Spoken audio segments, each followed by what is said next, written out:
오랜만입니다. 아, 오랜만입니다. 네. 한 2주 쉬었습니다. 그렇죠. 예. 뭐 그동안 사건 사고도 많았죠. 예. 특히 오늘 태풍. 예. 이제 태풍은커녕 잘 갔습니다. 소풍입니다.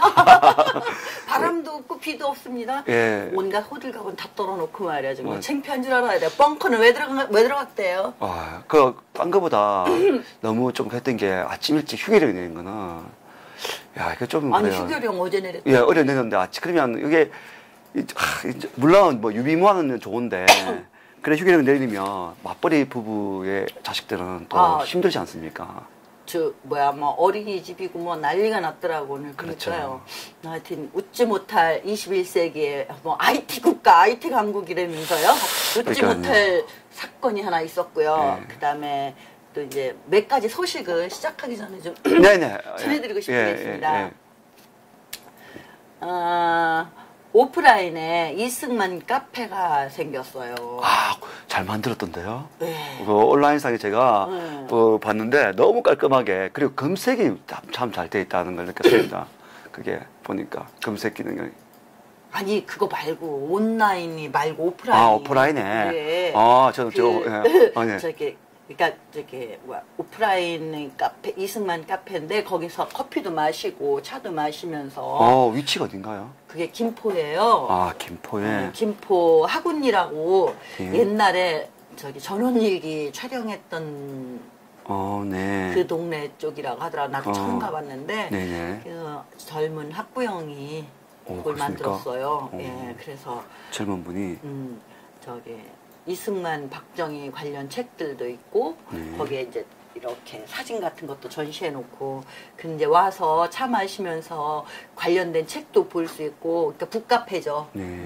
또 이제 이승만이나 박정희 얘기도 할 수 있고 이걸 이제 만든 동기가 이승만을 몰랐을 때요. 그분도 네네. 몰랐었는데 어떤 계기에 이호 목사라고 있어요. 이분이 쓴 책이 있어. 거룩한 대한민국인가 합니다. 네. 이 책을 보고 너무 깜짝 놀랐대요. 그래서 그 큰 아이가 중학생이고 작은 아이가 이제 초등학교를 다니는데 아이들한테 이제 또 그런 이야기를 해줬나 봐. 그러니까 이 아이들이 학교 가가지고 적응을 못한 거지 이제 선생님이 그런 이야기 하니까. 그래서 아이들이 이제 홈스쿨링 하면서 네. 자기가 할 수 있는 일, 기도를 이제 기독교인이에요. 또 네. 기도를 하는 중에 이거를 이런 걸 해라 그런 기도 응답을 받고 이걸 자기가 이승만에 대해서 잘 모르는데 자료를 찾아서 하느라고 고생 참 많이 했다고 하더라고요. 그 진작에가 이제 알았으면 맞습니다. 선생님 좀 도움 많이 좀 도움 주셨을 건데. 줬을 텐데. 네. 어쨌든 하여튼 지금에도 알게 됐고 하니까. 이렇게 나름대로 이렇게 잘. 김포에 있단 말씀이죠. 네. 네. 그리고 전원일기 예전에 전원일기 했던 그 고장이랍니다. 그쪽에서 그러니까 촬영했던 양촌이 그쪽에. 그러니까 이제 큰 도로가는 아니고 예. 그 학원 초등학교 있는 부근이거든요. 학원 초등학교. 네, 근데 이제 얘기를 들어보니까 와서 이렇게 행패 부리는 사람도 있었대요. 왜 이런 이승만을 하느냐 막 이러면서. 그래서 내가 어떻게 보면은 큰 도로가에 있는 것보다 좀 약간 비켜가지고 찾지 않으면 몰라요. 그게 오히려 지금 나을 수 있겠다. 왜냐하면 여자 혼자 그렇게 하고 있는데 이제 홈스쿨링을 하니까 아이들도 같이 있잖아요. 와서 행패 부리니까 아이들이 놀래고. 아니 아이들이 있는 앞에서 그 행패 부리는 그 사람 도대체 어떤 사람들입니까? 그 아이들 큰 아이인가 그런 데잖아요. 우리 오늘은 무사할까 하고 웃으면서 그런다고 아침 그 얘기 들었는데 좀 가슴이 아프더라고요. 웃고픈 일입니다. 네. 진짜. 저는 얼마 전에 선생님께서 저한테 톡으로 이승만 그 사이트입니까 보여주셨는데 전 그걸만 생각하고 있었습니다. 예. 그거는 이제 이승만 기념관이라고 네네, 이승만 기념관. 온라인 사이트인데 이것도 이렇게 뜻있는 젊은 청년이 만든 거예요. 그러니까 그 청년도 마찬가지로 이제 그 책을 이승만 관련한 책을 보고 감동을 받아서 그 다음에 다른 사람들도 좀 알아야지 알려야 되겠다 이승만 대통령에 대해서 그렇게 해서 자기가 이제 자비로 만들어서 운영을 하는데 우리 젊은 친구들이 들어가서 봐도요 아주 세련되고 깔끔해요. 정말 잘 만들었더라고요. 정말 잘 만들었어요. 맞습니다. 그래서 이제 사이트 주소를 한번 www. 한글로 이승만기념관.com. 네, 아주 이제 쉬워요, 치기. 그러니까 앞에 www 처럼 치고 이승만 기념관은 한글로 치시고요. .com. 예. 네. 이렇게 들어가시면은 정말로 세련된 화면을 보실 수 있습니다. 지금 이 방송을 보신 분들은 한번 해보십시오. 바로 해보시고. 나중에 우리 여기 방송에 자막으로 이렇게 한번 좀. 다시 한번 말씀드립니다. www. 한글로 이승만 카페. 이승만.com. 이승만 기념관.com. 이승만 기념관.com. 오케이. 네, 그거를 우리 나중에 여기 자막에 하나 이렇게. 네네. 알겠습니다. 그렇게 그리고 하고. 그리고 이제 또 한 가지 소식은 1912년 그 대선 무렵에 그 백년 전쟁이라는 그 동영상 민족문제연구소에서 만든 동영상 여러분들 기억하실 겁니다. 네, 한창 많이. 네, 그 동영상 이승만 대통령 편. 두 얼굴의 이승만. 네, 여기 이 내용이 전부 다 허구잖아요. 그래서 이거를 그때 명예훼손으로 고소를 했었거든요.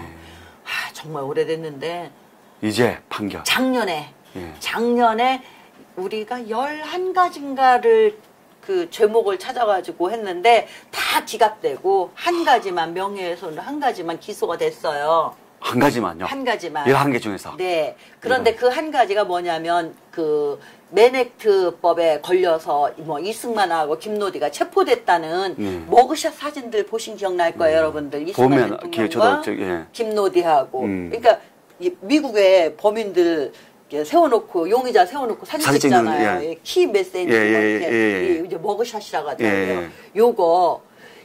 이것만 명예훼손으로 기소가 돼가지고 월요일 날, 화요일 날 이틀 재판을 하는데 이걸 국민 참여 재판으로 한답니다.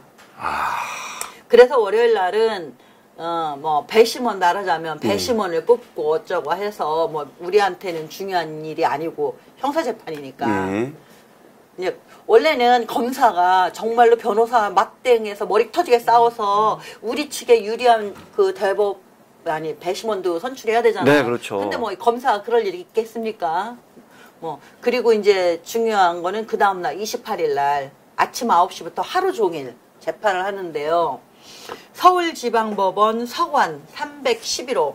다시 한번 말씀드리겠습니다. 서울중앙지방법원. 그쵸. 서관. 서관 311호. 311호. 네, 가까이 계신 분이나 시간이 되시는 분들은 그 좀 많이.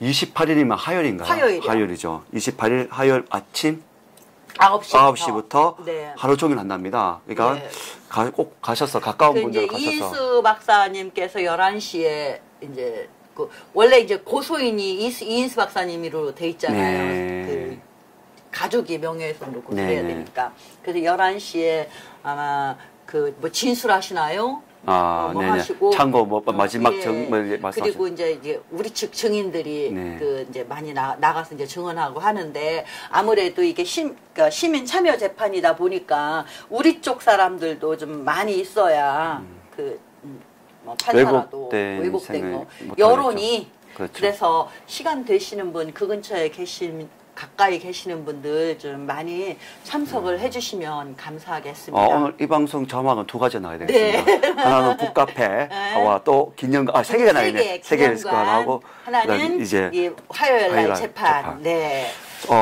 아까 말씀드린 그 이승만 북카페는 개인적 바람이 있다면 그냥 프랜차이즈식으로 1호점, 2호점, 3호점 생겨서 가까이에서 우리가 좀 봤으면 좋겠습니다.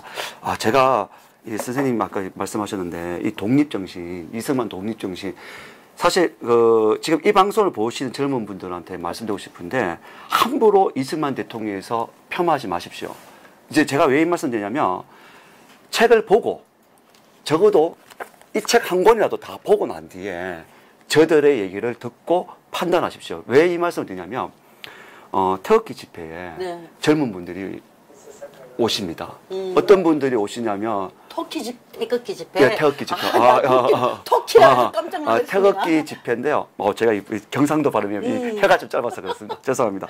원래 사회를 보면 안 되는 건데, 제가 난상 토론이라고. 그러니까 지금 왜 난상 토론이냐면 대한문 잘 아실 겁니다. 대한문 앞에 민주노총, 금속노조산하, 쌍용 자동차 뭡니까 저기 분향소가 있습니다. 네네네. 해고자 네, 사망자 보셨습니다. 예.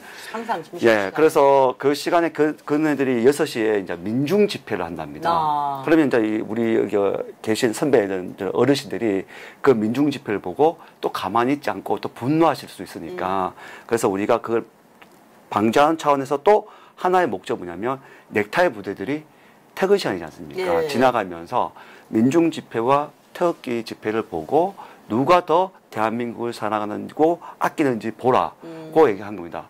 그냥 한번 보면 알 겁니다. 왜냐하면 네네. 민중 집회는 본인들의 이익을 위해서 집회를 하는 거고 이쪽에 이제 태극기 난상 토론은 많은 분이 나왔었습니다. 그동안 뭐 김재노 목사님도 나오셨고 탈북자 김태산 선생님도 네. 나오시고 그리고 저기 그 어저께 지난 수요일에는 최종훈 선배 최종훈 동지더라고요. 전 선배인 줄 알았는데 알고 보니까 저보다 2살 어리는데 동지도 있고 그 다음에 또 하나 분은 오늘 이제 그 KBS 공룡노조 조합 위원장이신 성창경 위원장님이 오늘 또 해주시겠는데요. 네. 제가 왜 이 말씀을 드리냐면 그 광고를 하기 위한 게 아니고 그 하다 보니까 젊은 친구들이 서서 봅니다. 네. 그 기억나는 날이 그날 이제 그 이승만 대통령 서거 그 53주년이니까 네네네. 그때 젊은 친구들이 서 있었어요. 네. 근데 그때 이제 김정 목사님께서 네. 이승만 박사님 얘기를 막 하시면서 김재동 목사님 책도 있었고 독립정신이라는 책이 있었습니다.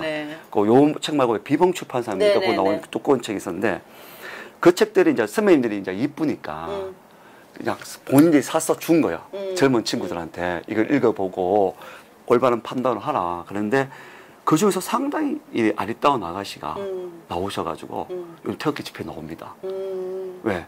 자기가 이 어른들이 소위 이제 학교에서부터 시작해서 좌편향되어 있는 사람들 얘기되었을 때는 이승만 이 사람은 아주 나쁜 사람인 줄 알았답니다. 근데 책을 읽고 너무 감명을 받은 거예요. 그때부터 아 이게 뭐지? 하면서 태극기 집회를 보고 동영상을 봤답니다.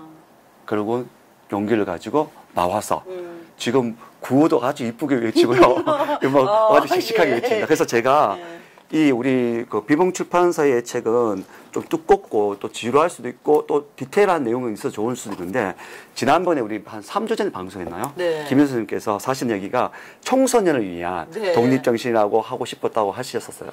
이 책은 정말 쉽고 간단하면서 또 너무 요약이 잘 되어 있어요. 제가 오직하면 이거는 초등학교 고학년, 중학교 저학년 교과서로 써야 된다고 할 정도인데요. 이 책을 꼭 한번 읽어보십시오. 그러면 김포에 있는 이승만 그 대통령 그 카페가 그렇게 공격당한다면 리스토리 스토리 오브 리인가 리스토리 이렇게 이름이 그렇게 되어 있어요. 예, 제가 사진을 이제 몇 장 찍어왔는데 그 사진을 이따가 우리 영상에다 한번 넣겠습니다. 네. 그래서 그런 카페가 공격을 당하고 그런 기념관 사이트가 혹시 해킹을 당할 때 분노하고 깨어나서 정말 분노할 수 있는 우리 젊은 청년들이 많이 생겼으면 하는 바람입니다. 그렇죠. 예. 오늘은 좀 서두가 길은 것 같습니다. 한 2주 정도 쉬다 보니까. 스토리 오브 리. 스토리 오브 리니까. 네. 이름 참 좋습니다. 네, 스토리 여기 오브 이제 리. 이게 제가 몇 장 찍어왔거든요. 내부 사진. 이렇게 이제 다 만들어놨더라고요. 학부모님이라서. 네. 이렇게 이제 연표를 벽에다가 이렇게 다 해서. 그러니까 이게 사실... 나를 알았으면 내가 그냥 금방 자료를 줄 텐데. 맞습니다. 고생 엄청 했다고 하더라고요. 이게 찾아서 하느라고. 이게 아마 이 분의 참 이 디테일한 그러면서 나라에서 해야 되는 공부도 거는. 많이 하신 거죠, 뭐 이거. 예, 맞습니다. 네. 나라에서 해야 될 일을 한 개인이 하고 있다는 게 너무 설국프입니다. 사실 우리 건국의 아버지 이승만 대통령, 조국 산업화의 아버지 박정희 대통령을 모르고 간다면 이건 어쩌면 대한민국 국민이라고 할 수 없지 않나라는 생각을 가져봅니다. 자, 우리 서론이 엄청 길었습니다. 몇 주 쉬다 보니까 소식도 그러네요. 많고 우리 책 선전은 고맙고. 네, 독립정신. 예, 독립정신. 예, 자, 차트 29. 오늘은 이제 우리나라와 서양 세력 간의 충돌. 러시아의 음흉한 마수 28장입니다. 이번 주는 지금 할게 차트 28에 러시아의 음흉한 마수입니다. 마수. 예. 제목이 재밌습니다. 이거 왜 안 가지? 예. 마우스가 이거 죄송합니다. 이거 이 선수가 아니라 이렇게 실수가 많습니다. 아닙니다. 괜찮습니다. 자, 사실 여기 노트북을 올려놓으니까 화면이 가린다 해서 내려놓다 보니 또 적응이 안 돼서 맞습니다. 제가 이 전문 방송인이 아니라 그냥 좀 시청자분들이 다들 이해하실 겁니다. 죄송합니다. 너무 많이 죄송합니다. 자, 이제 그 러시아면 뭐 지금도 문제지만 옛날에 그 18세기, 19세기에도 참 러시아가 문제를 많이 일으켰던 것 같습니다. 그러니까 러시아의 지리적 입지를 한번 볼까요? 네, 청나라 북쪽에 있으며 유럽과 아시아 대륙에 걸쳐 있음. 영국과 함께 세계에서 가장 큰 나라. 영국, 세계에 흩어져 있는 식민지를 다 합쳐 큰 나라. 러시아 그 자체로 땅덩이가 큼. 북극 지방에 가까워 매우 춥고 넓은 평원은 늪지여서. 잠시만요. 예. 이거 다 읽으면 한도 끝도 없으니까. 간단하게 읽어드리는 게 안 낫겠습니까? 아니 여기 색칠되어 있는 곳이 러시아예요. 이 진한 색깔로. 요거는 지금 이제 알래스카요. 미국에게 팔기 전에 네. 이렇게 광대한 영토를 가지고 있는데 이 러시아하고 국경을 접하고 있는 게 지금 이제 중국 청나라잖아요. 여기 이쪽에 보면 블라디보스톡이 이게 옛날 청나라 영토였습니다. 러시아 영토가 아니었거든요. 이렇게 이제 이쪽은 시베리아고 이렇다 그렇죠. 보니까 그 항구가 부동항이 없는 거야. 얼지 않는 항구가 없어요. 그렇죠. 그래서 겨울에는 항구가 얼어가지고 함대를 운영할 수가 없어요. 그래서 이 러시아가 유라시아 이렇게 유럽과 걸쳐 있으니까 유라시아에 걸쳐 있는 러시아니까. 이쪽은 워낙에 동토의 땅이니까 이제 유럽 쪽으로 이렇게 진출을 하잖아요. 여기 이제 뭐 발트해 있고 이런 쪽으로. 그런데 이렇게 뻗어 나오는 거를 유럽에서 좋아하질 않아요. 당연하겠죠. 예. 그래서 그리고 또 그 야심도 크고. 그러니까 이쪽으로 내려오는 그 유럽이 그 러시아 세력을 막아버릴 거 아니에요. 그렇죠. 막아버리니까는 러시아는 이게 갇히게 되는 거 아닙니까? 그래서 그러면은 반대쪽으로라도 이쪽에 얼지 않는 항구를 찾아서 이제 나서야 되는 거죠. 그래서 이제 유럽으로 뻗어가는 세력을 막아버리니까 그 반동으로 이 러시아 세력이 이쪽 우리 청나라, 블라디보스톡 우리 조선 반도 있는 이쪽으로 이제 넘어오게 돼요. 네네. 근데 이제 러시아는 이때까지만 해도 풍속이 깨이지 못해 야만적 요소가 많이 남아 있었고 사악한 역사적 사건들이 많았다 그래요. 원래 거기가 좀 이렇게 동토의 땅이잖아요. 뭐 이게 시베리아 아닌 쪽이라 하더라도 일단은 근데 그렇게 굉장히 이제 러시아가 정말로 못 살고 참 볼품없는 나라였어요. 땅만 좀 컸지. 그런데 이제 어느 이제 1672년에 피터 대제가 등장을 합니다. 여기 보면 여동생에게 국정을 맡기고 일반인으로 위장하여 유럽 각국을 여행한다. 유럽 국가들의 발전된 문명을 목격하고 자기 나라가 깨이지 못하여 가난하고 약한 나라로 남아있음을 탄식한다. 나라를 개혁할 것에 굳게 결심한다. 조선 기술자에게 고용되어 조선 그러니까 기술을 익힌 뒤 귀국한다. 이 사람이 그 러시아 황제 중에는 러시아를 개혁하고 러시아를 부강하게 만들어서 굉장히 위대한 왕이지만 이 참 기인 같은 그런 모습도 있어요. 그러니까 이게 이제 유럽에 나가서 러시아 황제가 돼가지고 동생에게 국정을 맡기고 이제 유럽에 나가서 유럽을 돌아보니까는 러시아하고는 이 문명의 발달한 것이 하늘과 땅 차이인 거예요. 그러니까 놀랄 수밖에 없는 거죠. 어떻게 하면 우리 러시아도 이렇게 부강한 나라가 될 수 있을 건가? 그런 생각을 하면서 이제 우리 러시아도 유럽처럼 이렇게 개혁을 해야 되겠다. 이제 그렇게 마음을 먹죠. 그리고 나서 그때 당시는 이 비행기 같은 게 없었지 않습니까? 네네. 그래서 대륙에서 뭐 생활하는 거 아니면은 뻗어나갈 수 있는 건 해양밖에 없습니다. 그러니까 이 해양으로 뻗어나가려면은 선박 기술이 뛰어나야 되고 선원들이 또 항해 기술이 뛰어나야 되지 않습니까? 그런데 러시아는 그 면한 바다도 별로 없었고 그래서 유럽보다는 항해 기술도 뒤떨어져 있고 조선 기술도 뒤떨어져 있고 그거를 배우려고 위장을 한 거예요. 변장을 하고 황제의 신분이 그렇죠. 하나의 일개 뭐 조선 기술자 뭐 배우려는 기술자로 위장을 해서 들어가가지고 조선 기술을 배워요. 그리고 난 다음에 귀국을 해요. 귀국을 해서 정치 제도를 개혁하고 이제 잘못된 풍속을 바꾸려고 노력을 하는데 우리나라하고 똑같았을 거예요. 그러니까 위에서 하려고 하더라도 그 밑에 신하들이나 백성들이 안 따라주는 거죠. 왜냐하면은 생소하니까 자기들한테는. 그쵸. 그래서 그 잘 따라오질 않는데 이 왕이 막 그냥 강압적으로 밀어붙이고 그래요. 예, 그러면서도 이제 보시면은 이제 반대 세력을 억누르고 이제 개혁을 추진하는데 맨 밑에 한번 읽어보시겠어요? 서구 문물을 모르는 신하와 깨지 못한 백성으로는 신속한 개혁이 어렵자 능력 있는 유럽인을 데려와 기화시켜 개혁 추진을 한다. 그래서 피터 대제가 특히 이제 영국 왜냐하면은 그때만 해도 영국이 항해술이 제일 그렇죠. 뛰어났고 그렇죠. 돈이 많았었나 봐요. 그렇잖아요. 예. 18세기 산업혁명을 이끌고 아니 16세기, 17세기죠. 예. 예. 그러니까 그래서 이 러시아는 절대적으로 영국의 자본과 영국의 조선 기술, 항해 기술이 필요한 거야. 그래서 이제 피터 대제가 유능한 사람들 어느 나라든지 간에 유능한 사람들은 이렇게 끌어들여와야 된다. 그러니까 여기 이렇게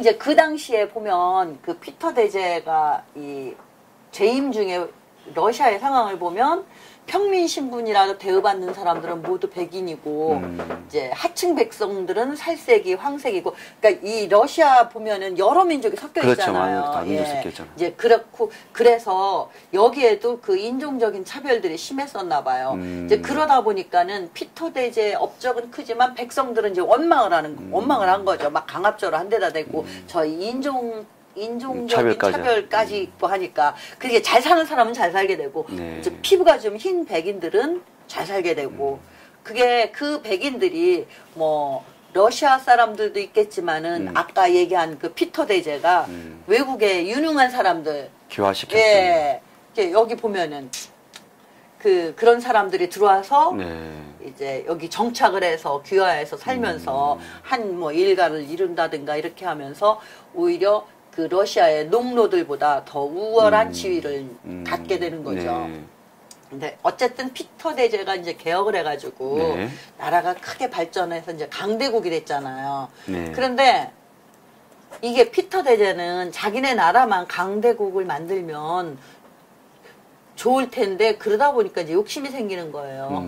영토를 확장하려는 이제 그렇겠죠. 팽창주의.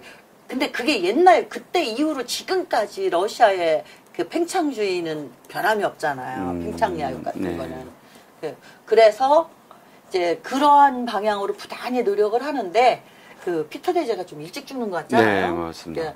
그러니까 자기가 원하는 꿈을 실현하기 전에 이제 죽게 될 거라고 생각하고서 그 유명한 피터 대제의 유훈이라는 거 14개 조항으로 된 유훈을 내리는데 이거를 뭐 그 자기 그 황실에 황위를 이어갈 사람들끼리만 감춰놓고 몰래 보면서 그 유훈을 지키라고 아마 했는가 봐요. 그리고서는 그 유훈 내용을 보고 이게 형편이 허락하면은 그대로 시행하고 뭐 또 형편이 허락지 않으면은 숨겨놓고 있다가 참 교묘하고 그렇죠. 그 유언을 보면 그런 게 있더라고요. 강대국에게 동맹을 맺고 힘이 없는 나라는 그냥 눌러서 없애버려라. 그리고 뭐 심지어는 결혼을 통해서 자기가 옷거장을 다 얻어라. 뭐 이런 거. 그래서 이제 이게 나온 피터 대제 유언이 보면은 1725년 제위 중 이제 피터 대제가 그 서거를 했지만 뒤를 이은 황제가 이제 이 문건을 폐기하지 않은 거예요. 유언대로. 그렇죠. 그래서 그걸 이제 계속 이제 대물림했죠. 그러던 것이 비밀리에 자기들끼리만 대물림하던 게 1857년 러시아에 주재하던 프랑스 공사가 입수해가지고 그 이제 좀 돌려서 봤나 봐요. 그랬는데 그 뒤에 이제 사람들이 그거를 불태워서 없애버렸대요. 그래서 다시 또 이 세간의 이목에서 사라졌었어요. 그랬던 것이 1896년. 그러니까 이제 20세기를 앞두고 그 겨울에 미국이 이 진본을 찾았대요. 그래가지고 이걸 공개했어요. 그래서 이승만 대통령은 한성감옥 수감 중일 때 이 문건을 입수해서 읽은 거예요. 그러니까 어떻게 보면은 이때부터 이승만 박사의 머릿속에는 러시아에 대한 그 좋지 않은 그 뭐 혐러 뭐 이런. 그래서 마수라는 엄중한 마수라는 제목을 다신 것 같습니다. 아니 음흉한 맛은 우리가 다 이긴다고 했어요. 이 박사의 원래 제목은 조금 달라요. 아, 다릅니까? 네. 하지만 음흉하잖아요. 예. 그래서 이제 그걸 보고 그 다음에 볼셰비키 혁명 이후에 러시아 형편을 보고 네. 그래서 아주 반소 공산주의도 절대적으로 반대하고 네네네. 또 러시아의 이런 음흉한 팽창 야욕 같은 거, 이 무서운 야욕이잖아요. 벌써 이런 인지하시고 것, 예, 계셨군요. 그렇기 네. 때문에 그 러시아를 아주 소련 러시아를 근본적으로 그 싫어하게 된 네. 그 동기가 되지 않았을까. 그냥 제 생각이요. 저도 말씀 듣고 보니까 그럴 수밖에 없을 것 같아요. 예. 네. 이제 그래서 이제 러시아 황제들이 이 유언을 여러 대에 걸쳐서 실행을 해서 효과를 또 보긴 많이 봐요. 그렇죠. 힘이 예. 있으면 그렇게 하라고 했으니까. 네. 근데 전체적으로 피터 대제 유언은 남의 나라를 파괴하려는 음흉하고 간교한 계책들이기 때문에 예. 음흉한 맛을 하고 있습니다. 그렇죠. 원래 본제 제목은 뭐 어떤가요? 저 기억이 잘 안 나는데요. 그렇습니까? 하여튼 뭐 비슷합니까? 러시아의 정형 하여튼 이런 거 이렇게 그렇습니까? 러시아의 상황을 네. 설명을 하는 거니까. 네. 제가 알아와갖고 다시 책을 보고 다음 알겠습니다. 이제 고맙습니다. 이 유언이 공개되자 세계 각국은 러시아의 한없는 야욕을 이제 크게 경계하게 된 거죠. 네. 그러니까 러시아가 부동항을 찾아서 유럽 쪽으로 내려가는 것도 지금 문제였는데 또 이러한 문건이 공개되니까 근본적으로 러시아는 정말로 못 말리는 그런 음흉한 나라구나 해서 유럽 쪽에서 뭐 결사적으로 막지 않았겠어요? 피터 대제가 이렇게 일반 신분으로 해서 그들의 기술과 그것을 습득해서 가서 러시아가 낙후되어 있으니까 그걸 이용해서 예. 이제 오히려 자기네들이 그 필요한 유럽으로 필요한 사람 밀고 내려가서 유럽을 장악하려고 한다. 그러니까 유럽에서는 막아야죠. 그렇죠. 못 내려오게 막아야죠. 그래서. 그러니까 여기 유럽 각국의 러시아의 세력 확장을 막는 것이 아주 시급한 문제가 된 거예요. 그때 1800년대 후반에. 사람을 데리고 와서 자기 사람 만든다. 그런 게 있죠. 예, 그 유명한 학자나 군인이나 이거 보면 있습니다. 제가 네. 요거를 이제 네. 간략하게 막 길게 있는데 좀 정리를 했습니다. 예, 14개 내용 대략 내용인데요. 네, 한번 읽어보겠습니다. 백성을 늘 전쟁으로 훈련시키래요. 전쟁이 첫 번째가 있거나 없거나 왜냐 그래야 늘 전쟁할 수 있는 준비가 되어 있게끔. 전 국민의 군인화 네. 이런 식이네. 네. 그 다음에 나오죠. 뛰어난 장수나 이제 유명한 학자가 있으면 반드시 추빙해서 훌륭한 추빙해서 인물들이 이제 서로 기꺼이 찾아오도록 해야 막 한다. 대접을 잘 하면 그런 소문을 듣고 저렇게 또 유능한 사람들이 서로 올려갈 거 아닙니까? 러시아를 가면은 이렇게 대접을 받고 대접을 해준대요. 이런 기술 가진 사람 대접해준대. 뭐 이렇게 그 인재를 이제 영입하는 거죠. 이게 저건 좋은 거예요. 그렇죠. 그리고 유럽 각국의 분쟁이 발생하면 러시아는 그 분쟁에 반드시 끼어들어서 반드시란 부사가 있네요. 그쵸, 반드시 끼어들어서 이제 분쟁 정리할 때 조금이라도 이득을 가질 수 있으면 가자. 그러니까 옛날에 그 삼국 간섭이 있었잖아요. 예, 그렇죠. 그 청일 전쟁 이후에 예. 그렇게 해서 야. 블라디보스톡 차지하고 한 거 아닙니까? 네. 그다음에 폴란드는 반드시 멸망시켜야 된다. 그래서 아주 구체적이잖아요. 예. 나라를 반드시 멸망시키고 폴란드 인근 나라들과 그 땅을 분할해서 있다가 나중에 이제 러시아가 그 폴란드 전 국토를 얻고자 할 때는 그 이웃 나라의 손에서 이제 뺏는 거야 도로. 예. 그러니까 폴란드가 한꺼번에 폴란드를 다 못 먹는 거야. 먹으니까 분할시켜서. 왜냐, 무슨 전쟁이 일어나거나 뭐 이렇게 해서 싸우면은 여러 나라가 같이 전쟁한 나라들이 공을 나눌 거 아닙니까? 네네네. 그러니까 그렇게 나누는 거예요. 분할하는 거예요. 그러니까 한때기는 자기네가 갖는 거지 러시아가. 그리고 난 다음에 이 폴란드 나머지 국토를 다 얻으려고 할 때는 그 이웃 나라들을 손에서 그걸 뺐든지 뭐 협상을 통해서 얻던지 하여튼 그렇게 해서 해라. 그 다음에 스웨덴 반드시 쳐서 복종시킨다. 왜냐 백길이거든요. 그리고 아까 얘기하신 거 러시아 황실 정략 결혼을 통해서 그거는 내가 예를 들어서 나 오스트리아를 내가 먹어야 되겠어. 그러면은 오스트리아에 내 딸을 시집을 보내는 거예요. 보내서 결혼을 해가지고 살다 보면은 오스트리아 무슨 문제가 생기면 간섭을 하는 거예요. 내장 간섭 시킨다는 거죠. 근데 남의 나라에 왜 간섭을 해? 그러면 이건 남의 나라가 아니라는 거죠. 혈연 그 혼인으로 맺어진 그러니까는 아니니까 이렇게 하면서 점차 자기네 러시아 권력을 거기에 그 확장시켜서 네. 결국은 마지막에는 홀라당 먹어버리는. 참 진짜 간교하죠. 그러네요. 보실게 뒤에 보실래요? 통상은 영국과 연대 병행하여 상충됨이 없이 한다. 영국의 자본에 의지하지 않을 수 없으므로 반드시 영국인을 초빙하여 기술, 통상, 항해 등 여러 가지를 러시아 사람에게 가르치도록 한다. 요거는 이제 자기네 그 기술을 그 이제 더 보급하고 고도의 기술을 배우고 또 기술을 발전시키기 위해서 그 영국과는 잘 지내야 된다. 통상도 영국과 해야 되고 왜냐하면 러시아에는 물자가 부족하고 이러한 새로운 문물을 받아들이려면 영국에서 받아들여야 되니까 그 영국과는 사이좋게 잘 지내야 된다. 싸우지 말고 그 다음에 이제 이게 지금 그 이승만 박사가 감옥에 있을 때 저 정리해 놓은 건데 예, 발틱해, 흑해 그 뒤에 어머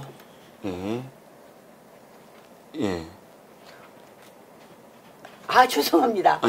판독 불가가 요거 발틱해 및 흑해하고 뒤에 이렇게 글씨가 있는데 읽을 수가 없어가지고요. 근데 제 생각에 볼 때는 발틱해와 흑해 그 주변을 반드시 먹어라. 왜냐하면은 저게 러시아 함대가 나갈 수 있는 유일한 통로거든요. 그러니까. 예, 그런 것 같아요. 그렇지 않겠나 싶습니다.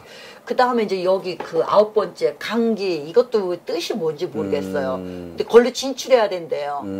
그리고 터키 수도 전쟁에서 여유가 생기면 반드시 인도 전체를 터키를 먼저 장악을 한 다음에 인도를 거의 막 아시아를 다 먹겠다는 얘기잖아요.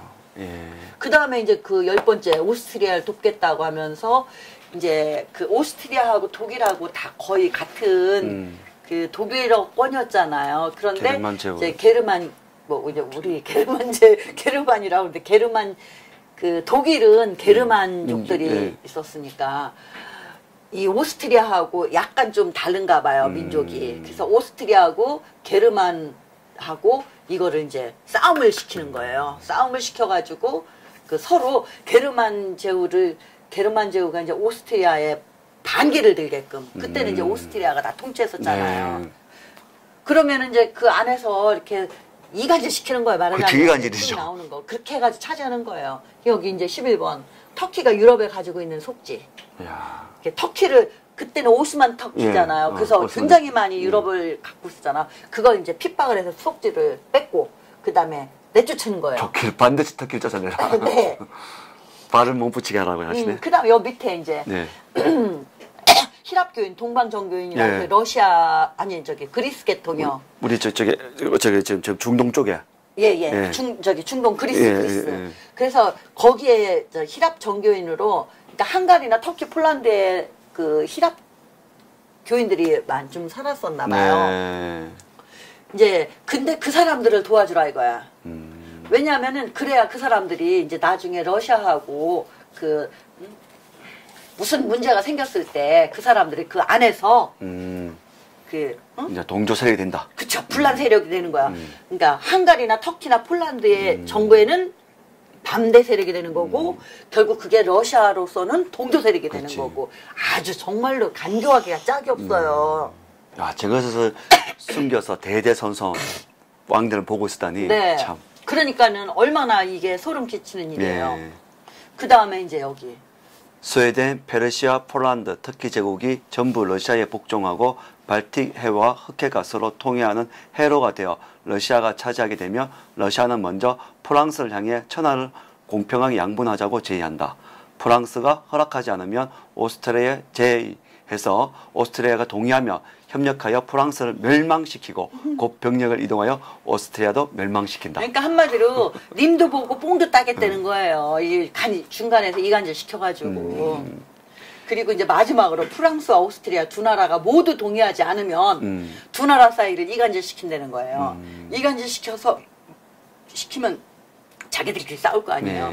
그럼 싸우다 보면 쇠잔해질 거 아니에요. 그때 먹어버리겠다는 거예요. 이게 프랑스 공사가 불태울만 합니다. 참 기가 막히죠. 그러니 이걸 보고서는 근데 러시아 입장에서는 반드시 해야 될 그쵸, 살기 위해서. 예, 반드시 해야 될 그건 맞아요. 그런데 다른 나라 입장에서는 이거는 없어야 그렇죠. 되는 나라예요. 무조건 예. 그렇죠. 예. 그러니까는 뭐 참 뭐 러시아 입장에서는 뭐 그렇지만 그렇죠. 정의가 그러니까 정의적 기준을 보면 잘못된 네. 거죠. 잘못 건데 그러니까 러시아 입장에서 봤을 때는 저럴 수 있는데 그게 정의롭지가 못하니까 그게 문제죠. 네.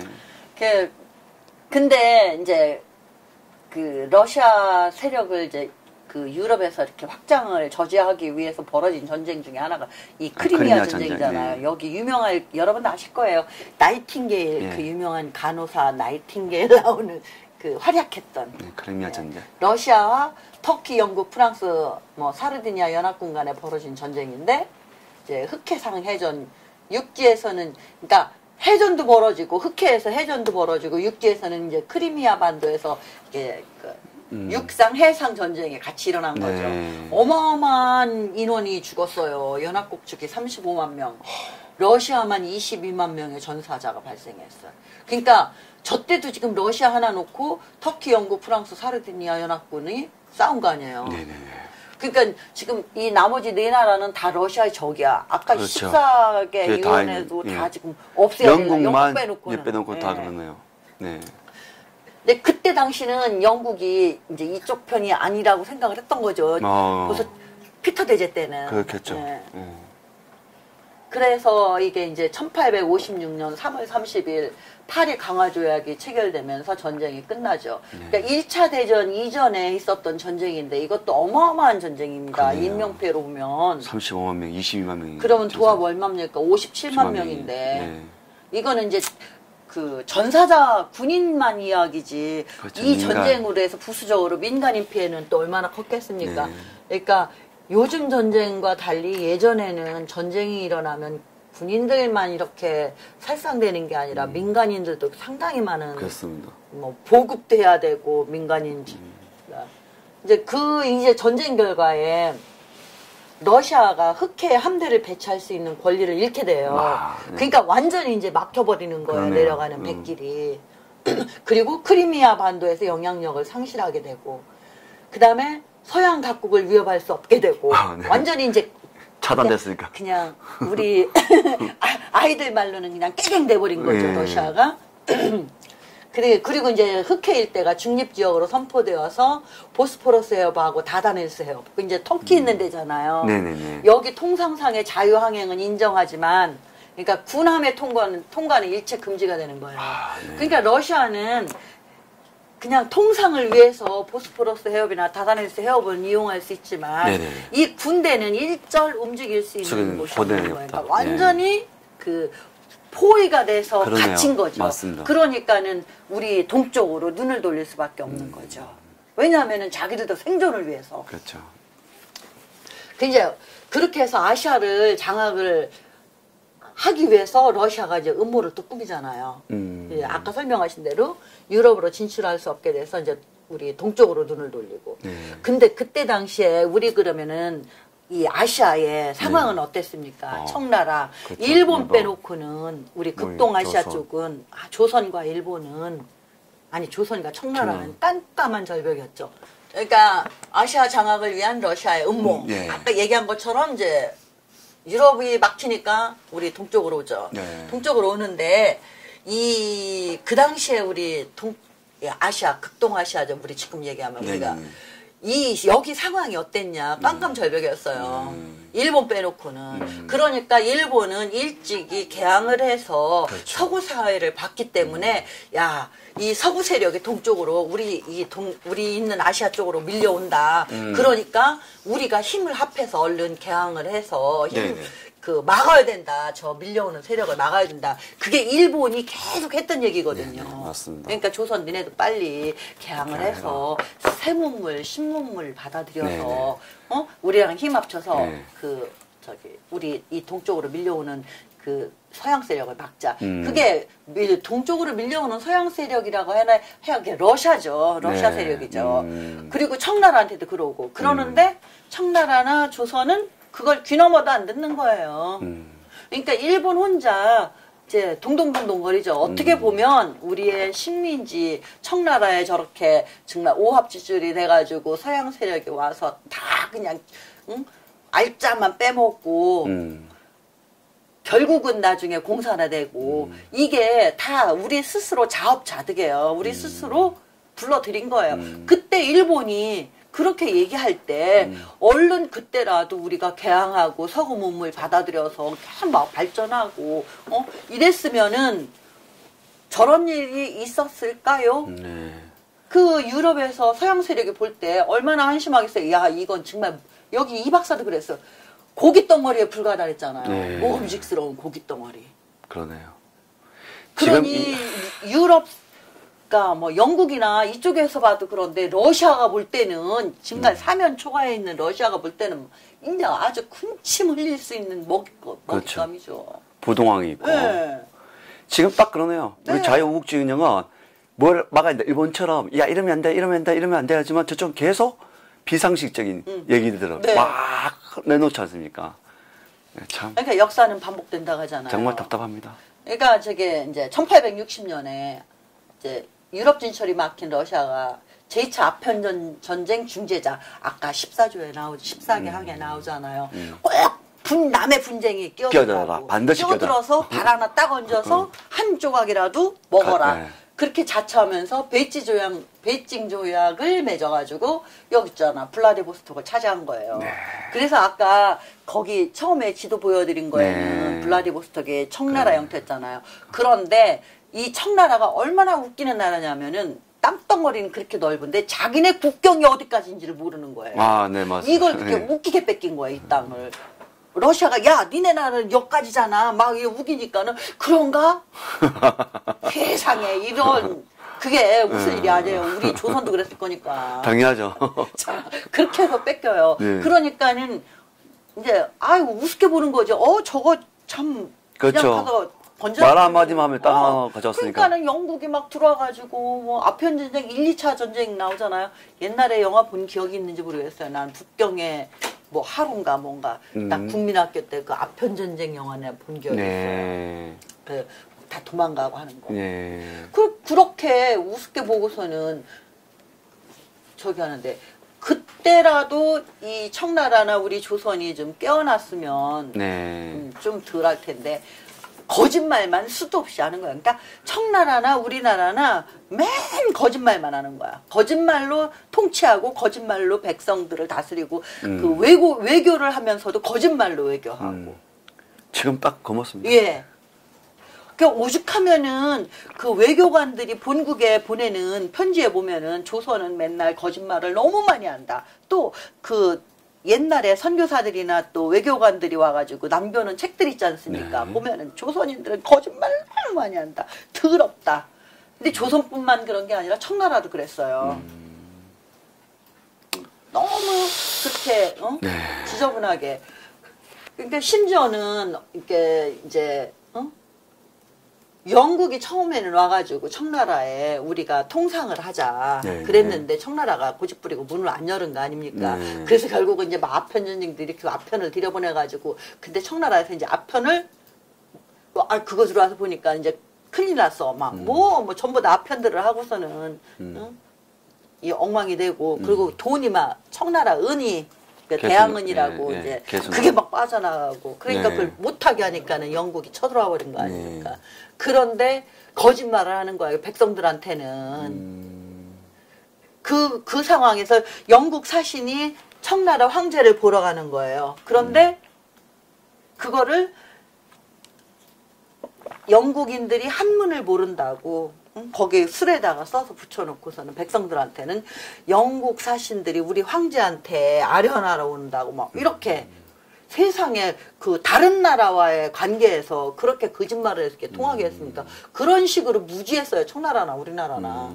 그러니까는 이제 뭐 블라디보스톡도 뺏기고 그리고 난 다음에 본격적으로 이 동쪽으로 진출을 하려면 그 시베리아 땅을 이용을 해야 되잖아요. 네, 와야 되지 않습니까? 네, 교통수단. 네, 네. 그래서 이제 러시아 시베리아 횡단철도를 건설을 해요. 이 러시아가. 1892년에 14년에 걸쳐 약 6,000km의 시베리아 횡단철도를 건설하고 야, 6,000km. 예, 블라디보스토크까지 군대를 파견하려고. 네. 결국 그렇게 해가지고 우리 조선 땅에도 들어왔었잖아요. 뭐 막 저령도 조차한다 그래서 이승만이 막 반대 상소 올리고 신문에다 글 쓰고 이래가지고 그것도 실패하고 그랬잖아요. 네. 다 저렇게 하기 위해서 그 시베리아 철도를 건설한 거죠. 6,000km는 어마어마합니다. 네. 우리 서울에서 부산이 한 400 정도 잡나요? 아니 그러니까 모스크바에서 블라디보스토크까지니까 이 끝에서 이 그러니까 끝까지죠. 얼마나 큽니까? 그런데다 대고 그게 동토 아닙니까? 동토에다가 그 횡단 철도를 건설했으니 얼마나 많은 사람이 죽었겠어요. 그 과정에서. 그렇죠. 그 이제 러시아는 이 지역을 장악해서 동양을 마음대로 호령하고자 한 거예요. 그렇게 하면 청나라 조선은 조선, 일본, 지네 맘대로 할 수 있겠다. 그리고 나면 태평양은 우리의 땅이다. 우리의 바다다. 뭐 이런 생각했겠죠. 이게. 근데 이렇게 할수록 이제 아시아는 굉장히 위기에 놓이게 된 거죠. 그쵸, 결국은 이제 이런 것들이 그 동기가 돼서 청일 전쟁도 일어나고 러일 전쟁도 일어나고 예, 이렇게 된 겁니다. 끝입니다. 이게 그러니 얼마나 러시아 음흉하지 않습니까? 네, 제목을 참 잘 다신 것 같아요. 야, 제목, 이 책을 읽어보면, 저는 사실 다음 주에 이제 우리 이승만 그때 청년이 뭐라고 적었는지, 뭔 제목이 궁금한데요. 근데 제목을, 정말 그 14가지 조항을 보면, 진짜 러시아의 엄중한 마수가 너무 잘 지으신 것 같아요. 선생님이 지으신가요? 마수? 아니요. 그 고민하면서 졌어요. 저 김충남 박사님이랑. 그렇습니까? 네. 너무 잘 지으신 것 같습니다. 네, 그런 것 같습니다. 우리가 지금 보고 있으니까 이 러시아의 마음이 어쩌면 지금 우리가 있는 반대되어 있는 세력들의 마음이 아닌가도 생각을 해봅니다. 저는 읽으면서 김정은의 마음. 네, 맞습니다. 김정은의 마음, 또 시진핑의 마음, 주사파의 마음, 주사파의 마음. 그렇지 않은가라도 한번 생각을 해봅니다. 역사는 아까 김효선 선생님께서 말씀하셨습니다. 반복된다고. 우리가 정말 정신 차려야 될 것 같습니다. 그러니까 그 상대가 바뀔 뿐이지 내용들은 보면 그래서 우리가 역사에서 교훈을 얻어야 된다고 하잖아요. 네, 그런데 말은 참 그렇게 잘하는데 전혀 교훈을 깨어나지를 못해서 그렇습니다. 무시해버리죠. 네. 제가 이 독립정신을 보면서 깨어나라. 제가 집회에 나가면 참 많이 쓰는 말입니다. 우리 각성합시다. 깨어납시다. 근데 정말 깨어나야 될 것 같습니다. 네. 오늘 너무 수고 많으셨습니다. 오늘 너무 길게 떠들었습니다. 아닙니다. 저 시작부터 그냥 소식이 많다고. 소식도 좋은 소식이었고요. 또 아마 그 카페가 정말 그 김포에 있는 카페 저도 한번 가보겠지만 정말 크게 번성해서 아까 가야 돼요. 그리고 당연 깊으니까 내비 찍어가지고. 알겠습니다. 근데 학원초등학교 드라이브로도 좋아요. 그렇습니까? 난 김포가 그렇게 발달된지 몰랐어요. 그렇습니까? 너무 좋더라고요. 알겠습니다. 우리 한번 드라이버로 가면서 커피 한 잔, 따뜻한 커피 한 잔 마실 수 있는 아까 스토리 오브 리였나요? 스토리 오브 리인가? 너무 제목도 좋은 것 같고. 그러니까 그 근처에 가까이 사시는 분들 아이들하고 주말에 이렇게 교육의 현장입니다. 역사장이고. 건국 아버지. 공기도 좋고 거기 막 햇빛이 눈부시더라고요. 이게 공기가 맑으니까 이렇게 아이들 내리고 소풍 삼아서 한번 가시는 것도 좋을 것 같습니다. 그리고 또 댁에서는 캐셔가지고 이승만 기념관 www.이승만기념관.com 여기도 들어가서 이제 자녀분들하고 같이 보시면 참 깔끔하게 잘 만들어져 있으니까 보시고 너무 좋더라. 그리고 이제 한 가지 더 좋은 28. 소식이요. 또 아까 제가 이제 그 점심시간 전에 그 일본에 통화를 했는데 이 이승만의 독립정신을 일본어로 지금 번역을 하고 있어요. 그래서 올 연말쯤이면 나올 거래요. 책으로. 그런 전화를 받았습니다. 네, 우리 이승만 대통령께서 또 일본인들 또 각성시키겠습니다. 근데 원래 일본인들이 이승만 대통령 엄청 싫어하거든요. 그 일본에서는 이승만 관련 책이 없어요. 박정희 대통령 관련 책은 굉장히 많아요. 근데 이승만 대통령 관련 또 그렇습니까? 왜냐하면 무지무지 싫어해요. 이승만 때문에 평화선도 생겨서 뺏기고 또 뺏기고 막 그렇죠. 자기네 그 어선들도 막 그때 사정없이 납포해버리고 그랬잖아요. 그 남북 우리 지금 그 한이 어로 협정 그 맺기 전에 그 선에 넘어오면 무조건 가져가 버리고 자기네 마음대로 도저히 할 수 없는 인물. 네. 자, 알겠습니다. 다음 주에 뵙겠습니다. 또 다음 주에 뵙겠습니다. 고맙습니다. 네.